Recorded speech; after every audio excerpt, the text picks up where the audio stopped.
Welcome to the Bladtcast election month special. I am Christian Blatt. A little later, be joined by Will and Jeff, and who knows who else. But having a sit down for those watching the video version, joining us in the parlor, Parlor, not the the new social media site Parlor with an ER, in the basically in the foyer, in the rumpus room, whatever you'd like to call it.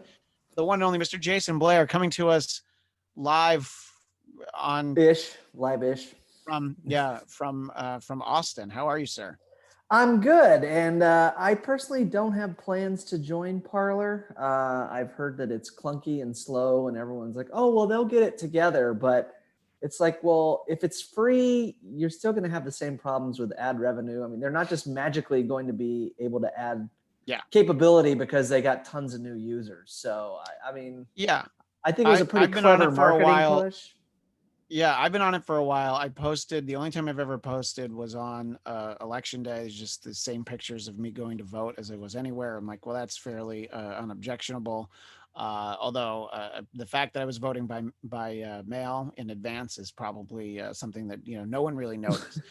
Basically, I just see a lot of like they don't they have sort of like retweets on Parlor are called echo, and so I get a lot of echoes from Christian Toto. That's mostly what my Parlor is. Okay. Yeah, and a lot of times though, it's like, oh, I've seen the same thing from this person on Twitter. You know what I mean? So will you tell me, is it more like Facebook or is it more like Twitter? Because this would have a big effect on whether I join. It is a lot more like Twitter. The one you should like is Instagram because it's pictures. You know, that's I'm all in on Instagram. And by the way, if you'd like to follow me on any of these things at Christian DMZ, including on Parlor, but don't expect much from me on Parlor. Anyway, so we've traded some messages. Jason and I like to trade messages about real estate, that sort of thing. But I have intentionally not asked you about, I don't know if you remember, but we had a presidential election back on last Tuesday, a week before that. We're talking on November 10th. I think that's very important to say when we're talking, because the news is very fluid. Much like Will Sterling. Thank you. I only say that because I hope he listens to it, but he would be like, yeah, that sounds fair. In any case, so I don't know anything about what you thought about election night when you went to bed, what your thoughts have been in the week since. And we're talking one-on-one, not so much because you vote differently from the other guys, but it's really a scheduling issue. But I thought it might be fun to get your thoughts, and then I'll talk to the other guys a little bit later. Yeah, so. I refuse to be seen with them now. No, it's just if you're ever on a Zoom again with them, you'll refuse to have your camera on. Right. No, it's just it's a Pacific time zone issue. But no, as far as the election, I really didn't know what to expect. I know in 2016, it was a big surprise that Trump won, but I wasn't that surprised. I had seen a lot of the support from areas of the country that people that I knew who were really kind of your more blue collar union manufacturer, always Democrat voters that were really supportive of Trump. This time I really didn't know what to think. And because I was like, the polls can't be 10 points off, can they? But they, if he won, I don't think I would have been crazy surprised, but I didn't have quite the feeling that, Trump's really going to pull this out like I did in 2016. But I do think, looking at the poll results, because I think, was it right? Washington Post had Trump losing in Wisconsin by 17 points 2 days before the election. I'm not going to say for sure it's Washington Post. That was definitely the one that got circulated, was 17 points. Yeah. So 17 points off. And the one thing that kind of gave me hope was that, and I don't know if I would even call it hope, because I'm not a huge Trumper. I'm just not. It's funny how, if you're a conservative in any way and then Trump's the face of your party, we're in a society where you've either got to be totally for him or totally against him. And I'm kind of one of the few people that I wasn't out on Lake Travis over here with my boat sinking like everybody else with, 5 flags on the back of my truck. Yeah. There's a lot of pickup trucks around here with huge flags driving around with Trump flags that day. So I saw a lot of support your boat just has Federation flags. Right. Yeah, but the Federation doesn't exist anymore, and I'm all lost in everything. So, anyway, I mean, anybody that's heard you on this show before know that you're conservative, and obviously, look, our friend Dennis Miller said that early in 2016, he said that he was going to be voting for not Hillary. So whatever the other name was, he would vote for not Hillary. So, you're voting for the name that had the R next to it. If they'd had to switch him out for some reason, they'd had to do a substitution, and for whatever reason, Pence was the guy, you would have voted for Pence, I mean, so and I know Mike Pence, like not, super personally, but I've met him a few times. I mean, I'm from Indiana, and he actually, we've crossed paths several times. And it was funny because I was on your post debate one. And when Trump was so Trump bad in that, I had nothing to say on that night. It was like, how do you even defend this? But then when I saw Pence you were on after the debate, the first debate. Yeah. The train wreck debate. Yeah. Yeah. But then when I saw Pence a lot of people stopped shoveling coal into the Trump train after that. They got back into it, a little bit later, but that night was kind of a low point for support, as I recall, Yeah. But when I saw Pence up there, I was like, he's bland and all this type of stuff, but he got me excited because I'm like, the Trump agenda itself is not bad. Like, a lot of the things that he was talking about, the stance on Iran. I've actually got a few friends in Saudi Arabia that I know from law school, and they're actually very worried about sort of the Obama Biden resumption of negotiations with Iran. But, we're not that part in this country. I don't think Iran is on anybody's mind when they're voting right now. We're in the middle of a pandemic. And so it's just a question of, can you separate the policy from the man? Because I'm the same way with Trump. Every time he opens his mouth and talks, I'm just like, oh my gosh, like, what's he going to say? Why can't he say it nice? But I thought the policies were there. It's just a question of who could see through it. Is it that you like the restaurant, but you really hate the maitre d', but you're still going to go eat in the restaurant anyway, right? There you go. Yeah. So, I mean, the food's good, but the guy's a jerk that brings it out to you. So, I didn't really quite know what to expect, but the one thing I saw was that there were later on, and I don't know what happened to Drudge. I mean, he is just like anti-Trump all the way now, and he just posted these things about Trump's going to lose Texas by like 8 points. And living in Texas, I was like, okay, that's maybe my hope that all these polls are that far off that it's even up in the air that Trump can win Texas. And I think that played out. Like you did see it when it started coming in. It was like, wow, these polls really were way off. And people who vote Trump are not talking to pollsters. So I think that was validated.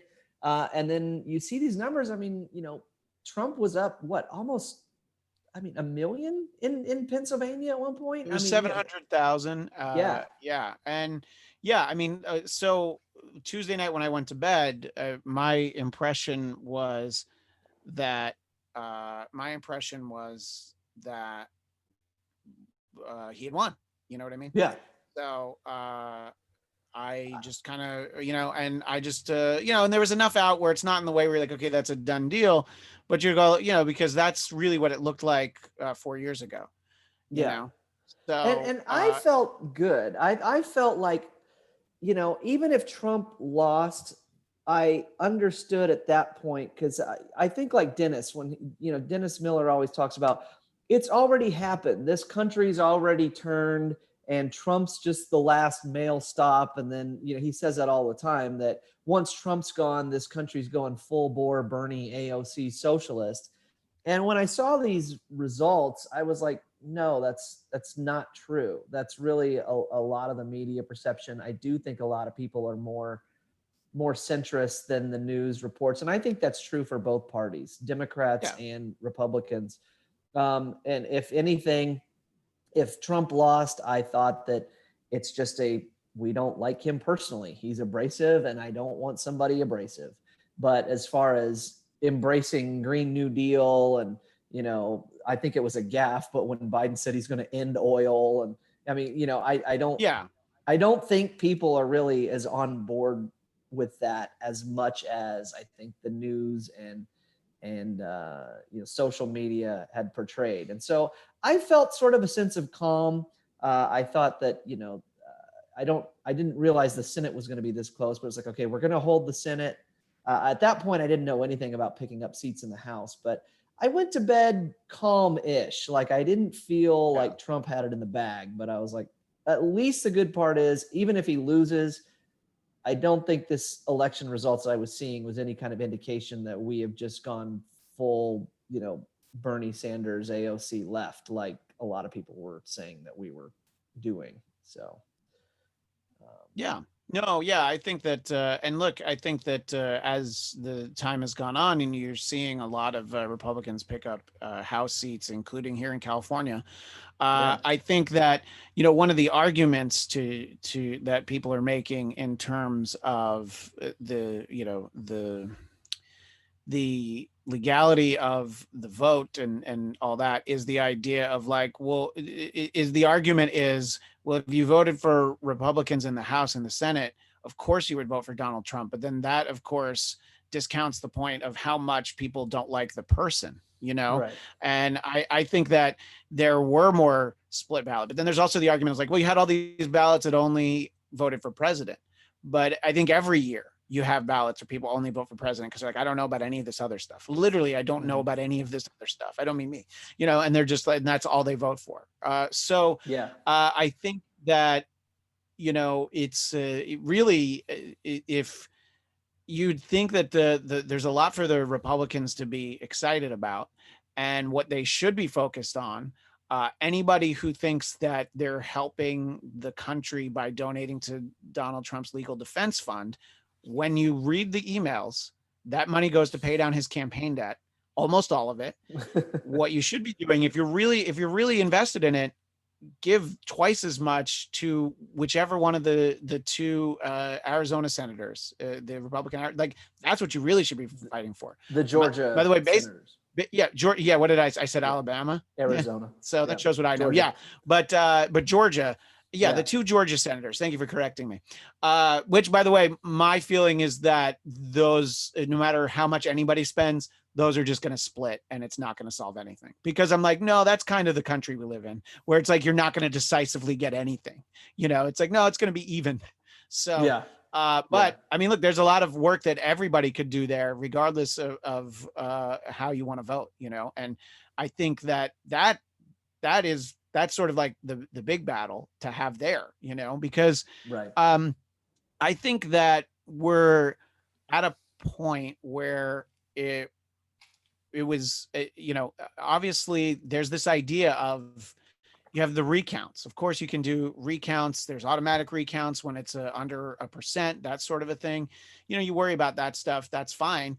The example that everybody gets is like, yeah, well, Al Gore did those recounts, but that was one state, and there was 537 votes. So it's many states. And then when you start saying like, oh, there's widespread fraud in all of these states, except for the one that I might still win, Arizona. That one, obviously there's no fraud. And when he said that, he also felt like there wasn't fraud in Nevada. So it's an inconsistent message, but him as the candidate, him as Trump, him as the guy who, for whatever reason, wants to still be president, that I don't understand, why you would want to put yourself through 4 more years of this. But for everybody who's now saying like, you can say like the right things that you're hearing are like, yeah, you should let it play out, let the ballots be recounted, but all these lawsuits, and that's an interesting reason why I'm talking to you. So you hear all these allegations and all the, what I was going to say about recounts is that former Wisconsin governor Scott Walker knows a thing or two about recounts, in that he was recalled. He went through recounts, and he made the point, remember, Republican, made the point that usually a recount shifts at most a couple hundred votes, but usually it's more like zero. So, and you're going to talk about his state, Wisconsin, it's 20,000, Pennsylvania, so like the numbers are huge. And these are, I guess, this is where you run into the problem, because so many of these were the mail-in ballots that states like Pennsylvania weren't allowed to count ahead of time. And, I think that this is a year where people did a lot more early voting. People did mail it in. So when you hear the allegations about the vote, and you see that the lawsuits are going, that I think, and I could be wrong, but I think that maybe if you're going to be having high profile lawsuits to try and keep the White House, Rudy Giuliani might not be the person to have at the forefront of it. The guy who got tricked by Borat might not be the guy in charge. He was just putting his mic on, because I always put my mic on like this. I always lay down on the bed and put both hands down my pants when I got ready for the Bladtcast. And why he went in. I mean, she invited him into the bedroom for a drink. He could have been like, "Oh, honey, that's nice, but come on." But anyway, so what I heard is that those lawsuits were like 0 for 5, and in one case, the this is great legalese. I guess the whoever the lawyer was for the Trump campaign was saying that, like, and we didn't, we wanted to have observers at these polling places, and in that brief or whatever, the statement, he says that there was a non-zero number of Republican poll watchers. So the judge was like, okay, so then what's your problem? Because non-zero I'd never heard before, because that means that there were more than zero. So, it's like you hear these and there's things to be concerned about, and the lawsuits aren't so concerning. It's just more what other people are saying. So from the legal standpoint, what do you think about all of them? I think it's kind of a done deal. The two things can be true, that there is voter fraud. I mean, I think that there are always going to be cases of voter fraud. The question is, legally, what do you do about it? And it, unfortunately, it is one. Also, how widespread is it? Right. And even if it is widespread, how do you prove it? If bogus ballots got fixed and put in with regular ballots, at that point, how do you determine which ones were the ones that were tampered with? I mean, there's so many factual ways that even in theory, if it were possible, proving it would be impossible. And I've seen people like Rudy Giuliani, I think even Newt Gingrich said, well, if we can show an X number of ballots from a certain batch of votes is fraudulent, then we need to exclude the entire batch of votes. Well, in that case, you're admitting that you're also excluding legitimate votes along with the illegitimate votes. So realistically, you would be taking people's legitimate vote away. So, how do you fix that? There's just so many ways that this is not going to work. And then I have friends that are just like, somebody sent me like a meme of like, Arnold Schwarzenegger as Commando getting ready. It's like, all right, we're going to go get him. And it's like, who are you going to get? Like, it's just this, it's this nebulous. Yeah. There's no like, Sauron castle of voting that you go storm the wall and it's county commissioners. And one thing that John Stossel has always said that I agree with is people make a big deal about who they're voting for in Washington, and they pay jack squat attention to who their local officials are. But if you look at it, your local official can a lot of times have a lot more control over your life. You think about like here in Austin, the Travis County Health Commissioner, he's the one who says when schools shut down or when restaurants shut down for COVID and stuff, but people don't care about those things. Well, those are your people who are running these elections. And if you're not paying attention to the local elections, I guarantee you, everyone's all mad about this stuff. But then in 2 years, when it's time for, county elector votes, nobody's going to show up and nobody's going to care. Nobody's going to do anything. Well, you were all riled up about it 2 years ago. Now's your chance to do something about it, but nobody will. So, there's just so many ways that I think that, but that's not to say that I don't think there is fraud going on. I think that in any election there is, and you're going to be able to find, ballots that got thrown away or somebody filling out a ballot. But realistically, how do you cure it? With the current system we have, I don't see how that's factually possible without just invalidating large swaths of legitimate votes along with illegitimate votes. So, I'm not one of these people that's like, all right, let's go file these lawsuits. I think the best thing to do is make sure you win by a large enough margin that they can't, fraud their way, just don't make it close. That's the way to solve it. But I think what the optics of this one is, you had such a difference between the in-person voting and the mail-in voting, which makes sense because there was a poll that I think 41% of Americans said COVID was the number one issue. Sure. And the people who said COVID was the number one issue voted 3-1 for Biden. Well, if you think about it, if COVID's your number one issue, you're probably a lot more likely to mail in your vote because you're more worried about standing in line and social distancing and stuff like that. People who said that economy was the number one thing, they voted like 80% for Trump. Well, if you're not that worried about COVID, you're more likely to go to the polling place and vote in person. I don't mind. I voted in person. So I think that tracks, but if people don't put those puzzle pieces together, it's like, well, why is it that Trump jumps out to these major leads in these states and then all of a sudden these magic mail-in votes come in bags? They're not really attached to people in any kind of way. That lady with like a zip drive in Milwaukee or whatever shows up and plugs it into a machine. It's like people don't see the act of voting, and it just looks fraudulent to them from an optics. Yeah, and I think that's a big part. And yeah, you look and you also have the you have Trump going out of his way telling people that mail-in voting is bad. So if you're a Trump supporter, you are very likely not going to do it because the guy you want to vote for said, go vote in person.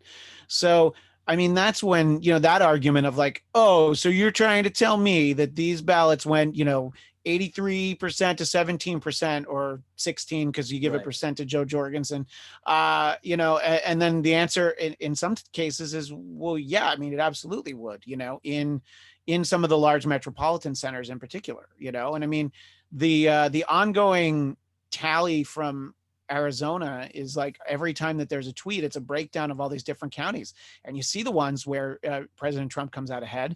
And then the other ones, it's just, and I think a lot of that is, I don't even know. I don't know how many of those are mail in. I don't even know what the differences are in all of them. So I think that it is an issue of, again, you can always point back to 2000 and Al Gore and George W. Bush, but that was one state and that was a small number of votes, So it is, to me, it's so different, and obviously because it's politics, everyone, if the candidates with these two arguments, you just switched which one it was, well, then everybody who supported them would be saying the exact opposite of what they're saying right now.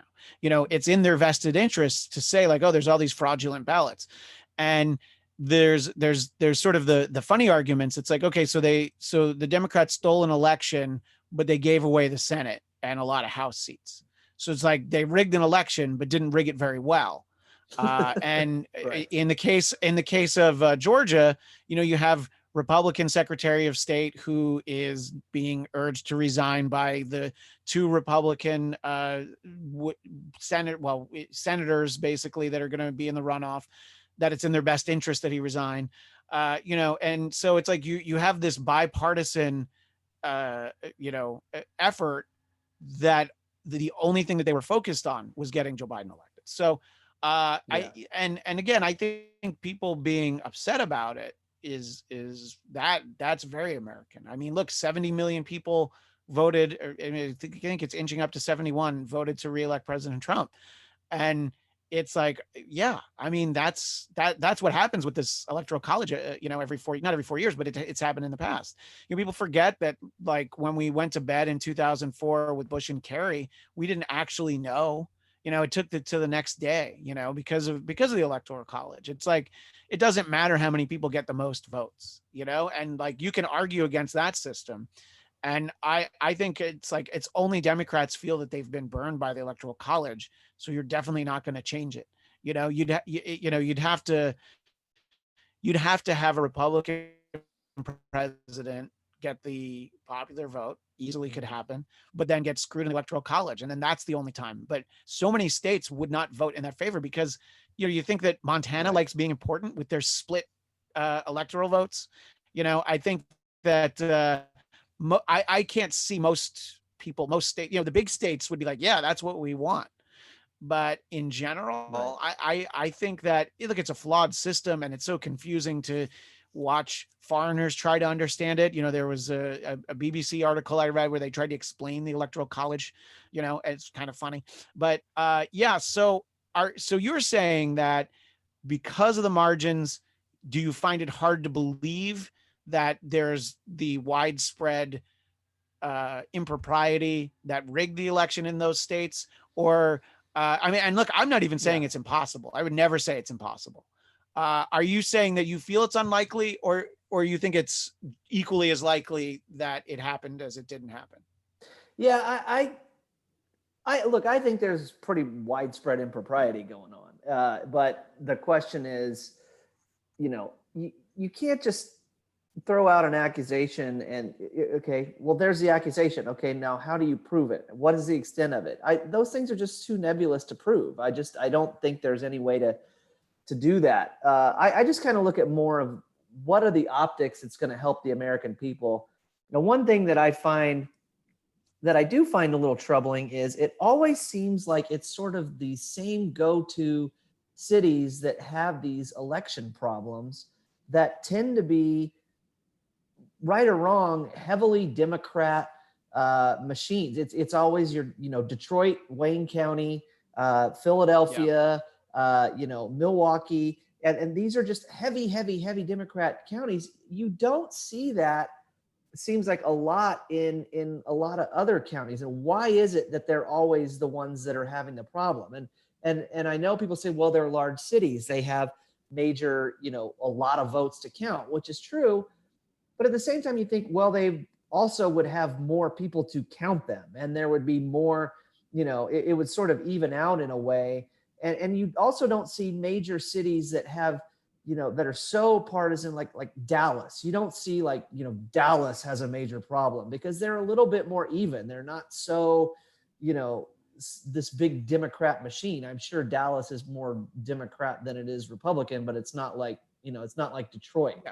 So, right, why is it that you see these problems in those same counties? You don't have these big hangups in some Republican stronghold. Orange County doesn't have their votes in, we're all waiting on that, and I know people have said, well, that, there's some sort of effort at vote suppression, so they don't give them enough voting machines and things.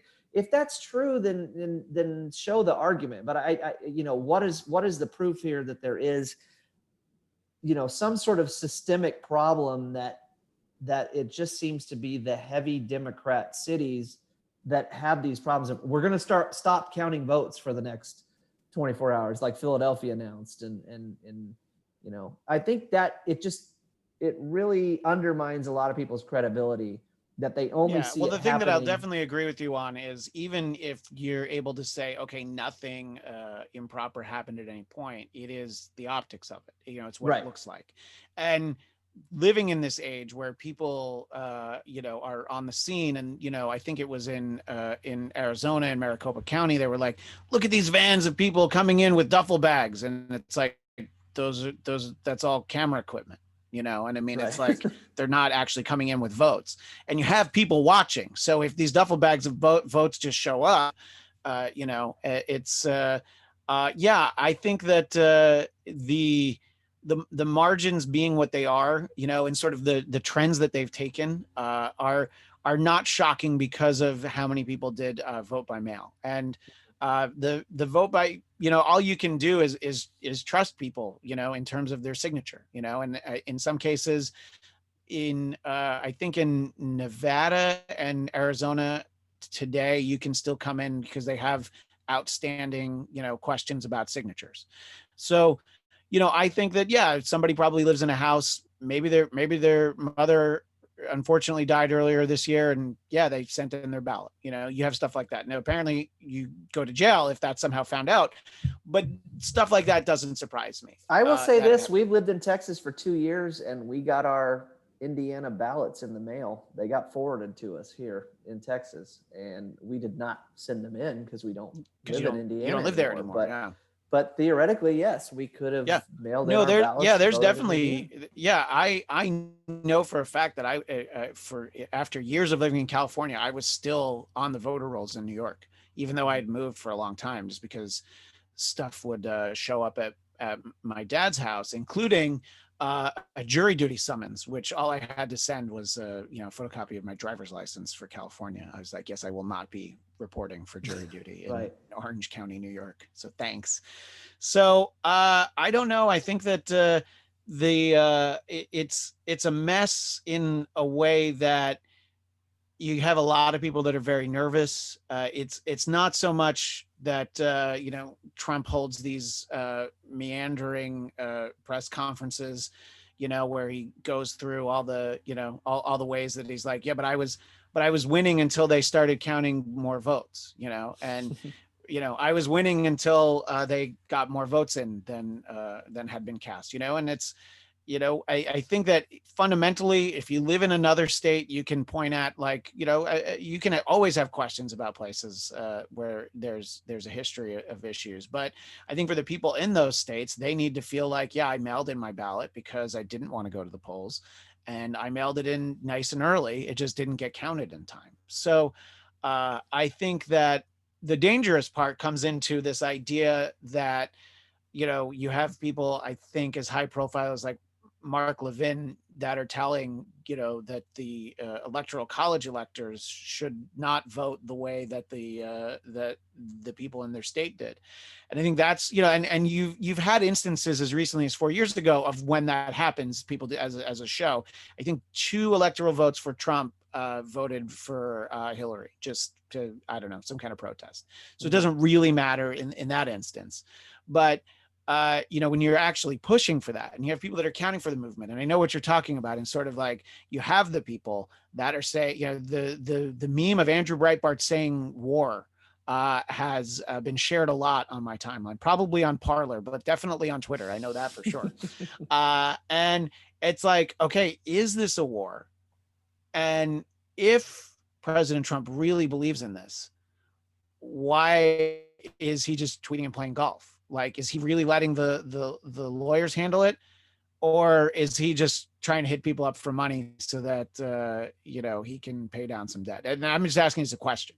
I don't actually know. And there's talk that like this weekend he wants to do some rallies. And by the way, I don't understand how the rallies get held in states like Pennsylvania with Democratic governors when they're like, no, I think it was. I know it was one state, maybe it was North Carolina. There was a state that made him actually respect the distancing guidelines. But when you see those big crowds and, on the media, well, on some of the media, they were always like, well, look at all these people without masks. There's so many of them. And it's like, well, how did they get a permit for that? Just because he's the president. So I don't even understand how that, I guess, because they would do it at the airport sometimes. And I guess that's private property. They would do a lot of them at the airport. So that must've been the answer right there. But so I don't know. I think that the longer this goes on, the more problematic it is. The people congratulating President-elect Biden, some of those are not lost on me. Jeb Bush, very quickly to do it. George W. Bush, very quick. George W. Bush, who President Trump said caused 9/11. So yeah, I think George W. Bush was very happy to call Joe Biden that day, and made sure that we all knew that he was praying for President Trump, just like he does for every president. I think that the Bush family is enjoying this, and as well they should. The guy I don't get, and I'll never get, is Ted Cruz. President Trump said your dad killed JFK. Right. And like, you can support him, but like the lengths with which Ted Cruz goes to, I'll just never get it, because I'm like, no, he said, and I think he also called his wife ugly. I might be wrong. I think I vaguely remember that. Ted Cruz knows this, and this is what I think is the interesting part going forward. Is I'm really interested in the elections coming up, because the Democrats, in a way, this has never happened. I mean, maybe it's happened, but not usually, where a president gets elected and loses seats down ballot. And that happened this time. It's also the first time in American history that a Democrat president will come into office without both a Democrat House and Senate. It's never happened. There's been Republican presidents who've come in without a Republican Congress, but there's never been a Democrat president without a Democrat Congress. And so I think the Democrats really have a lot of fighting over policy coming up. You've sort of seen that already with AOC saying, well, the really left-wing policies are what's working. And then a lot of people from the middle of the country saying, no, we are too left. Defund the police is not a message that plays well in Missouri. It might play well in your district at AOC, And the ironic part is, a lot of the moderate Democrats are the ones who've lost their seats. So who's sort of remaining in the Democrat Party is the more left-wing people from the left-wing districts. So will there be a moderating force in the Democrat Party is interesting. Whereas the Republican Party, I kind of think this election gave them a path forward on policy. I think the Republicans know what a winning policy is. The question is, what's the face going to deliver that? Is it going to be, okay, we've learned our lesson with Trump. We don't need a firebrand. We're going to go back to somebody who's more conciliatory. But will that be seen as sort of reverting to the days of the Mitt Romney, John McCain work across the aisle, and he's all squishy, and all these people that are fired up in the Republican Party for someone like a Trump to will that sort of alienate them? Like, okay, we're just going back to bland and we're giving up and this sucks. Or is that the winning formula? Or, so I think that's kind of going to be the fight in the Republican Party, is not so much where we're standing on policy. It's just going to be, are we going to have sort of a Trump light where we're still fighting, but we're maybe not fighting so crazy, and who is going to be that person? I think maybe Ted Cruz sees himself as, because really before Trump came along, he was kind of the guy seen as the firebrand of the Republican Party in a way. So that way, I think maybe he just sees it as, I'm not going to be able to alienate the Trump voters, and then that way I can maybe put a little nicer face on it and win back. And I do believe that, if you look at the economics of everything before COVID hit, I'm a little worried that Trump's going to run again in 2024, that he's just going to say, well, there's no COVID now. And also, Pfizer coming out with that announcement literally on Monday. Yeah. I know it's a coincidence, but man, that just goes into that bad optics again. It goes right, exactly. And anybody asking that question, I don't fault them, because it's like, right. Honestly, if it came out next Monday, you'd be like, okay, 2 weeks, right. I guess. But yeah, Trump, when it came out 6 days. That first debate, he was like, we got a vaccine coming out in 2 weeks. I didn't say it, but it's, that not official, but it's 2 weeks. And everybody laughed at him for that. And it freaking came out in 2 weeks. I mean, it's like exactly what he said. Well, it was a month, I think, but I know. I see from that. Yeah, but I know what you mean. From the second debate. Yeah, and I think that, and obviously nobody's going to get this vaccine this calendar year, but it did, you got the news about it. And I guess Pfizer's going out of their way to say, the guy, I saw an interview with the guy, and he's like, yeah, look, I got this. I haven't even seen the data, but I was told about it on Sunday. But yeah, I mean that, like I said, if that had been next week, I would have been like, okay, sure. Yeah. But I'm like, oh wait, this week? Really? There's just so many bad optics and so many grounds for conspiracy theories. And it just, things all just fall into that. So, if COVID is gone, I think there's going to be a push that we just, the Republicans are going to run Trump again, because he could win without COVID. But Then there's going to be the whole, no, we need somebody who's not, and I think we'll probably meet somebody in the middle. I don't know what the perception is of like one of his sons or somebody from the Trump camp. Is that still seen as too Trumpy? If you had to rank them, I would say Ivanka is probably the strongest candidate. Don Jr. is able to think on his feet, but you can't. Eric Trump can't run for like city councilman. You know what I mean? Like, Don Jr. seems pretty good. He had a tweet that was probably preset to go out today, but he said Minnesota vote today, and I'm like, all right, they probably just set November 10th instead of November 3rd. But you want to talk about the optics of Eric Trump's an idiot. There it was. He meant vote for the Pro Bowl is what he meant, for like the Vikings. Which you do need to get that in. You got to get all your Vikings in there. Right. So anyway, look, I think both parties, there's a lot to take away from this. I do think that the polling industry has bottomed out. I don't believe in the idea that these are suppression polls, because I would think if you saw that Trump was down by 17% in your state, you'd be more likely to vote, not less likely to vote. I can see the argument, like Fox calling Arizona while the polls were still open, in part of the state, I think, or no, they have one time zone. Then because that was the argument. Panhandle of Arizona. Yeah, the panhandle. It's all one big panhandle. I can understand some of that stuff, but the interesting thing as we kind of wind down is to talk about some of the media that Fox News begrudgingly did call the election for Biden. They were the last one to do it, but at a certain point they were either gonna have to or really explain why they weren't.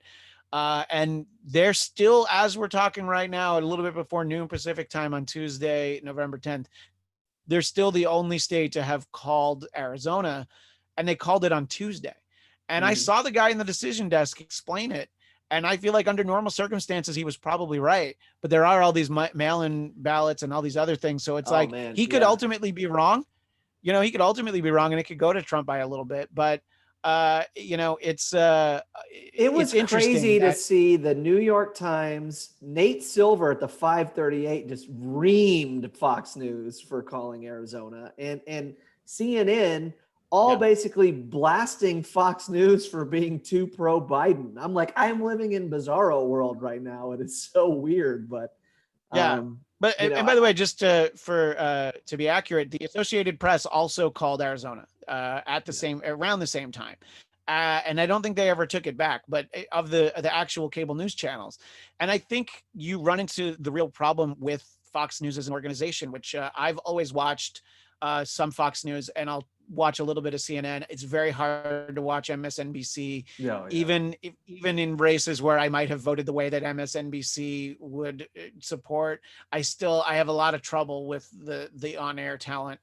Our old friend Mike Murphy's on there sometimes with Hannity. Like I said, well, that's what I was going to say. Like the daytime part of Fox. Yeah.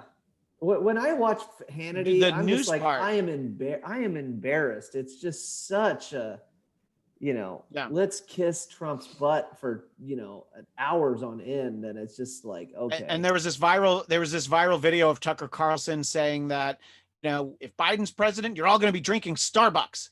And I'm like, okay, I think that's pretty good. I like Starbucks. I'm like, I don't think you made the point Tucker, you wanted to. I think Tucker's kind of got a shtick that's funny. Like I kind of get it in a way. And that face when he's interviewing people, this is great for an audio.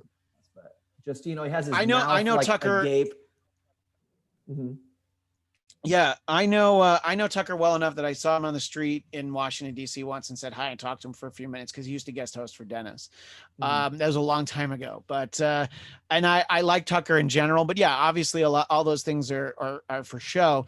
So Fox has a bit of an identity crisis because all of those primetime hosts are going forth with like, well, it's like, well, we're still going to win this thing. The election like begins today, right. I don't know what day that was, but yesterday. It's not the old Fox. They've had after the debate, it was like, let's turn to our panel, and it's Juan Williams, Donna Brazile, Chris Wallace. I'm like, where's this whole thing where Fox News is just totally right leaning? I mean, I think Brit Hume was kind of on the right, and Karl Rove would pop in and out, but none of those people would I consider to be, conservative leaning people. Yeah. So I always liked Chris Wallace, but he was atrocious in that debate. He just didn't, he just did not handle it well. The third debate, or the second one, I guess, the second presidential one, I thought went really well. But so yeah, I don't know, and I think that there's a little bit of a nagging worry when you see things like Secretary of State Mike Pompeo saying things earlier today when he said that we're going to have a very smooth transition to the second Trump administration. And I'm like, well, and I'm like, it's fine. That's but it's funny, like, though. Come on. Well, yeah, I know. And it's like, yeah, but it's just sort of like, all right, well, how far down the line does this go? And I think Mitch McConnell is, he knows the politics associated with this Georgia race that some idiot called Alabama earlier in this podcast. He knows the importance of keeping people engaged and excited. And the idea that the presidency was stolen from them could very well work wonders in Georgia. Just because it's like, this is your chance. This is literally your only chance to save the country. And if you're conservative, it might very well be the case, So, but I don't know. I think that the next couple months will unfortunately be a little bit uneasy. But I have to give credit to the unsung heroes of this election, which of course are Four Seasons Total Landscaping outside of Philadelphia. Which was the press conference that Rudy Giuliani held across the street from a crematorium next to a dildo shop. And that story is getting a lot of attention, but nowhere near enough attention, because as that press conference was happening, NBC first and then CNN and some others called the race. They projected Biden as the winner. So people really missed out on how great that story was. That Trump tweeted out like, big press conference at the Four Seasons, then deleted the tweet and said, Four Seasons Total Landscaping. So it's not at the Four Seasons.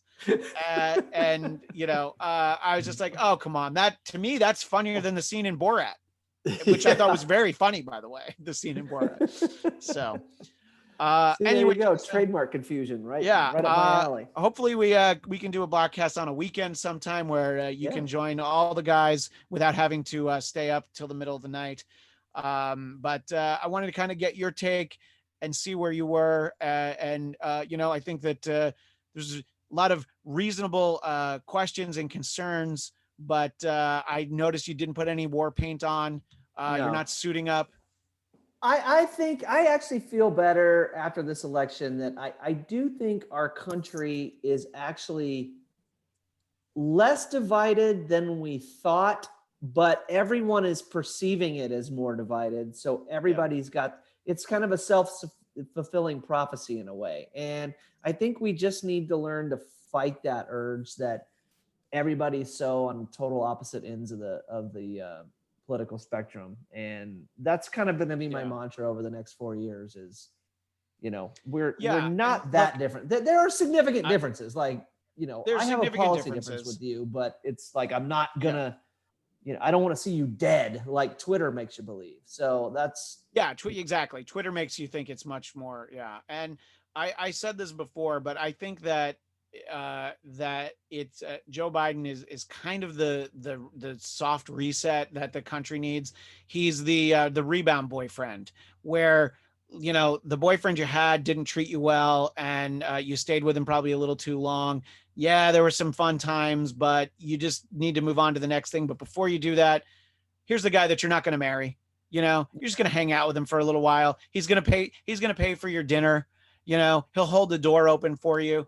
And then, and all the while you've got the wandering eye of looking for, the one that'll be the one you vote for. Yeah. In 4 years. I don't see him holding it for 4 years though, is the thing. I just, I think there's an over under on how long he's actually commander in chief, because I think there's Kamala that question. Harris Look, and then that very, she's not necessarily the most loyal VP. And I don't know why somebody they had nasty fights in the they primaries. sure did. Yeah. And, I mean, she's really got 2 points of attack. She's got he's got Alzheimer's thing, which I think is the best way to attack him without seeming like, but I wouldn't be surprised if you start seeing people from the Democrat Party bringing up Hunter and Burisma and all that stuff now, because it's another way to, not only does he have dementia, but he's got corruption issues. And then all of a sudden you've got Kamala Harris as president. And I don't think she's quite the uniter that everybody sees in Joe Biden. So,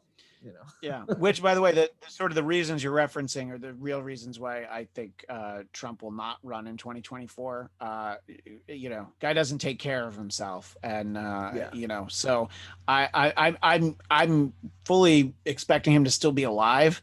I just don't think he'll have the fight in him 4 years from now. I think that. Is he going to get prison ripped over the next 4 years? I'm not even saying he's going to jail like a lot of people are. Is he going to start taking care of himself and really get into fighting shape? So we are getting too old. There was a big deal with Reagan, like when he was, I think he was like 71 when he took office or something, or like young, by today's standards. Joe Biden is what? I mean, like already he's 80? 78. No, he's 78, I think. Yeah. And I saw great, it was a British tweet. Somebody I think I saw send this, that Joe Biden got congratulated by Bill Clinton, who is 4 years younger than Joe Biden. And he hasn't been president in a little more than like 20 years. Yeah, 20 years. Yeah, exactly. So anyway, it's interesting to watch. I wish it weren't so interesting. I could handle some boring for a little while, but I think it's important to still be able to talk about it. And I appreciate you taking the time. Sure. And I know you've been tweeting up a storm. I think you're up to 10 this year. So people can find you at Jason P. Blair, correct? That's correct. You better luck finding me on Facebook. But you can always tweet me and I might check it in a month or so. So. All right. Well, we've talked for a long time. So now at some point I'll decide, is this its own episode? Am I going to combine it with a number one? No, this is going to be a 4-hour episode. It's going to set the new record. So it's going to be a 4-year episode. Actually, I think that's the way you do. It's a 4-year episode. When they say 4 more years, they mean of the Bladtcast.